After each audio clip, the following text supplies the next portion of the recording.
अस्सलामुअलैकुम ख़वातीन के बगैर हज़रात। जनाबे अली, 30 साल पहले तारिक अजीज शो की एक कुरानदाजी में मेरी शादी शाइस्ता से हुई। तारिक अजीज साहब ने ये कहकर निकाह बढ़वा दिया कि बेटा इनाम के तो 2 जूते ही काफी होते हैं, मैंने तो तुम्हें खाने के लिए तमाम उम्र एक जंबो स्लीपर फराहम कर दिया।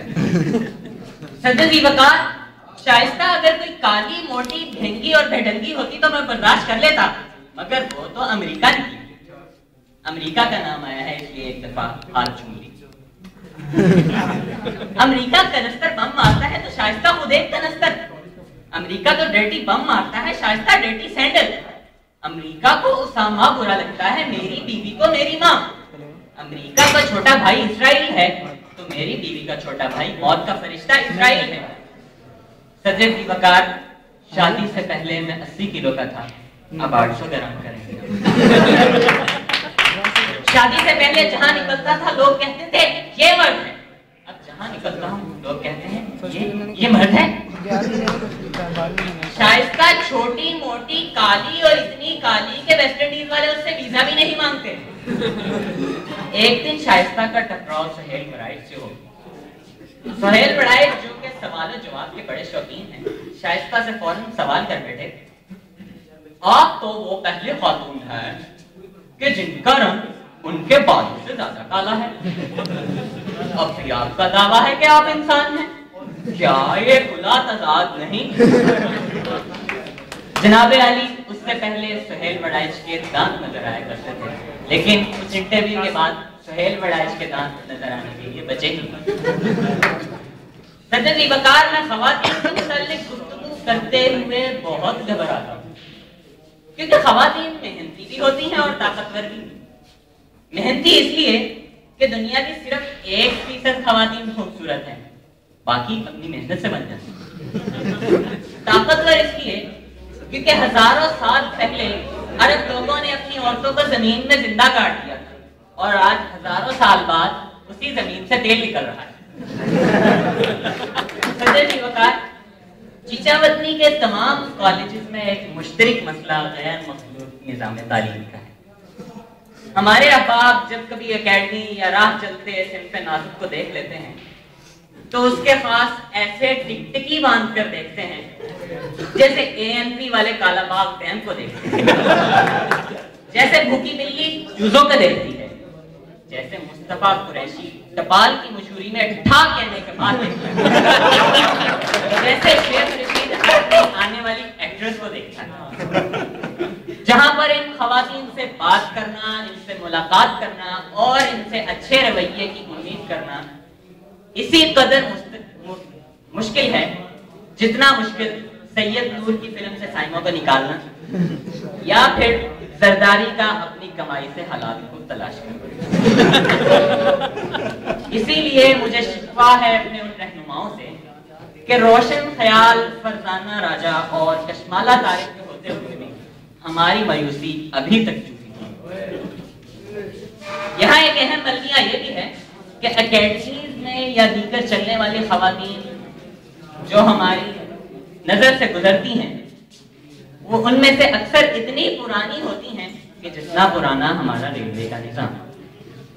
ये तमाम पाकिस्तान बनने से पहले की है और बाद में से तो इन्हों से बाद में से जंगे आजादी भी लड़ी।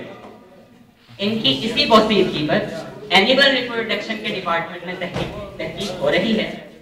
बहुत जल्द सेहत बख्श नताइज के सामने आने की उम्मीद है। सदर वकार, क्या आप ये मानते हैं कि शमा को जितना दूर रखा जाए परवाना उस तक पहुंच जाता है? क्या आप ये मानते हैं कि वजूद जन से है तस्वीर कायनात में रंग?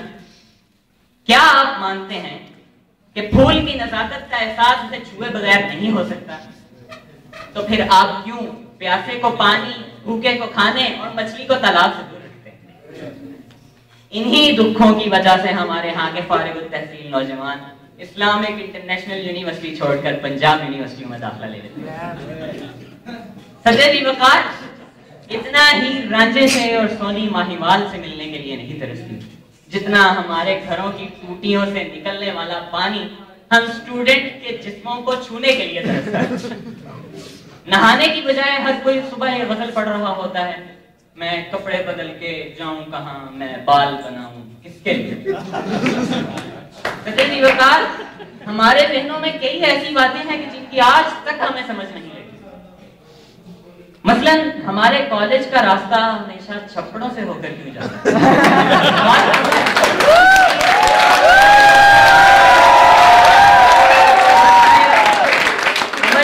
लेट आने पर इस बात का मुआवजा वसूल करते हैं, इस बात की मुझे समझ नहीं है।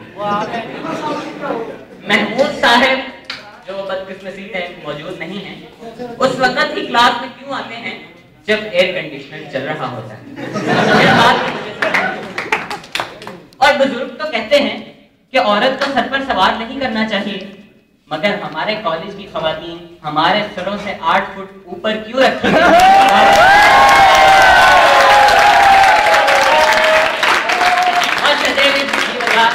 सब कुछ होने के बाद इमरान आदिल और इज्जा साहब अभी तक तन्हा जिंदगी गुजार रहे हैं।